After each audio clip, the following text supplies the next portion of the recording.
Assalamualaikum warahmatullahi wabarakatuh. Perkenalkan, nama saya Devina Kavaningtyas dari Prodi Akuntansi dengan NIM 03111230013. Di sini saya akan menjelaskan siklus akuntansi perusahaan dagang. Selanjutnya di sini ada pengertian perusahaan dagang. Perusahaan dagang merupakan jenis perusahaan yang bergerak dalam kegiatan jual beli barang. Perusahaan dagang membeli barang dari produsen atau distributor dengan tujuan untuk dijual kembali kepada konsumen atau pelanggan. Siklus akuntansi perusahaan dagang melibatkan beberapa langkah penting seperti pencatatan pembelian stok barang, pencatatan penjualan barang, perhitungan harga pokok penjualan, dan penentuan laba rugi.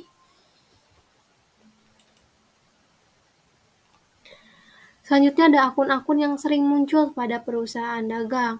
Akun-akun yang muncul pada perusahaan dagang sendiri seperti ada akun penjualan. Akun penjualan muncul ketika kita menjual barang dagang. Selanjutnya ada retur penjualan. Retur penjualan terjadi ketika si pembeli meretur barang dagang tersebut kepada kita. Selanjutnya ada diskon penjualan. Diskon penjualan ini terjadi ketika si pembeli ini itu memenuhi syarat-syarat penjualan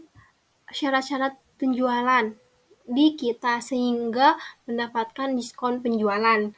Selanjutnya ada HPP, harga pokok produksi, dan ada PBD, persediaan barang dagang.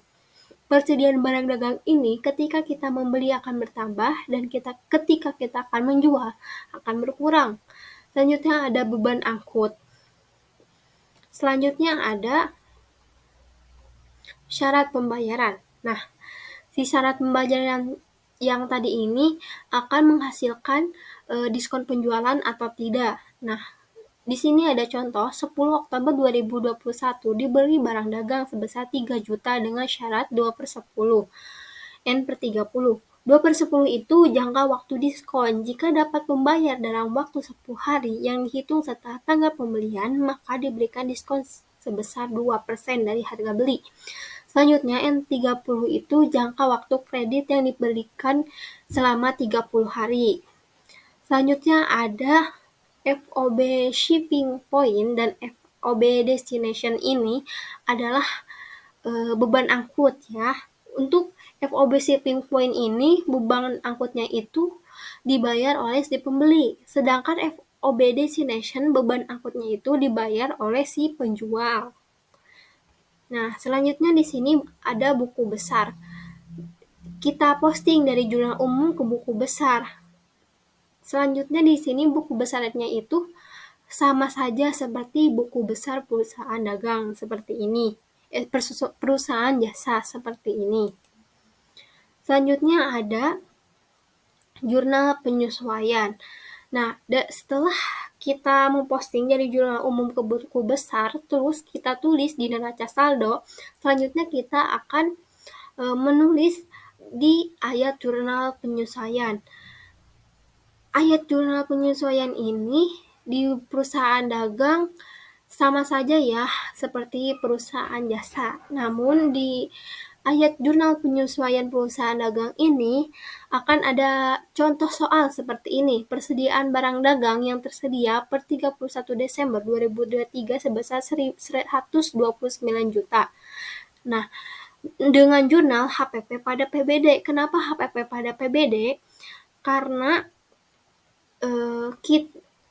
ketika kita melihat persediaan barang dagang akhirnya itu hanya sebesar 129 juta.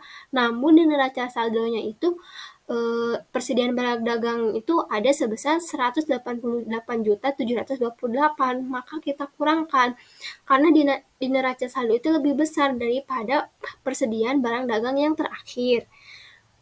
Jadi dengan jurnal itu HPP pada PBD. Nah, kalau persediaan barang dagang yang tersedia per 31 Desember atau yang terakhir itu lebih besar daripada di neraca, maka jurnalnya itu kita balik PBD pada HPP. Jadi menambah persediaan barang dagang. Selanjutnya kita tulis di worksheet. Untuk worksheetnya sendiri itu sama saja ya seperti worksheet perusahaan jasa. Nah, untuk di worksheetnya itu untuk kayak sales return and allowance atau sales discount, cost of goods sold. Nah, itu tuh masuknya kepada laporan laba rugi untuk di perusahaan dagang, untuk akun-akun yang sering muncul di perusahaan dagang. Selanjutnya di sini ada laporan laba rugi. Untuk laporan laba ruginya sendiri itu seperti ini ya. Nah, di sini tuh ada laporan, di sini tuh ada pendapatan. Ada sales penjualan, ada sales return dan allowance, itu return penjualan. Ada sales diskon, yaitu diskon penjualan.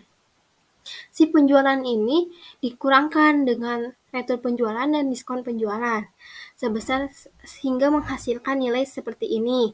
Nah, selanjutnya ada cost of goods sold, HPP.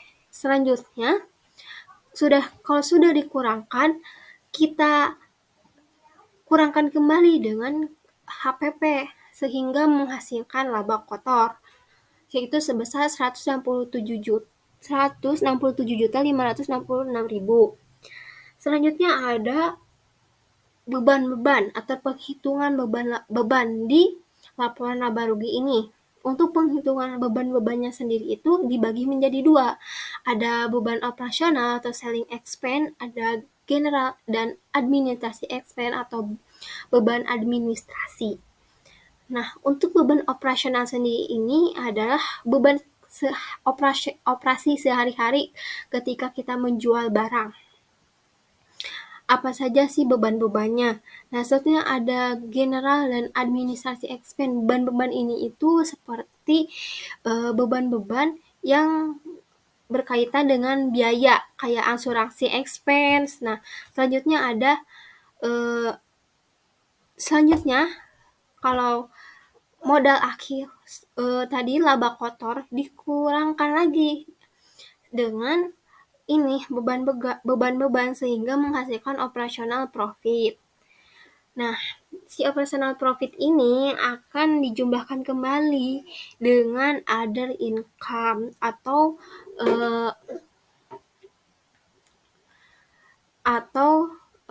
ini pendapatan lain-lainnya.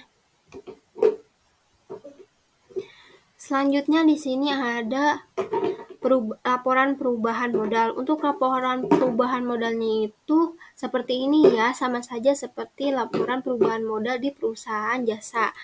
Selanjutnya ada neraca. Untuk neracanya sendiri yaitu di sini ada merchandise inventory. Merchandise inventory itu termasuk di sini tuh termasuk ke current asset atau aset lancar. Selanjutnya untuk neraca sendiri itu seperti ini ya, sama saja.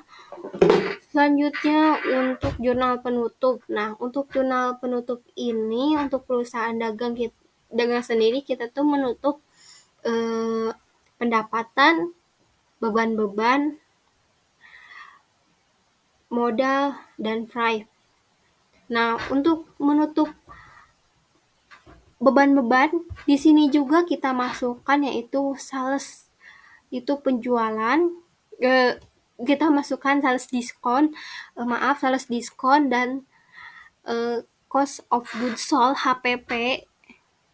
Kita juga di sini di laporan jurnal penutup kita akan menutup HPP, sales return and allowance, dan sales diskon akan menutup akun tersebut. Hanya itu perbedaan di perusahaan dagang dengan perusahaan jasa untuk jurnal penutupnya. Sekian presentasi untuk video dari saya. Terima kasih. Wassalamualaikum warahmatullahi wabarakatuh. Maaf jika ada kesalahan kata-kata.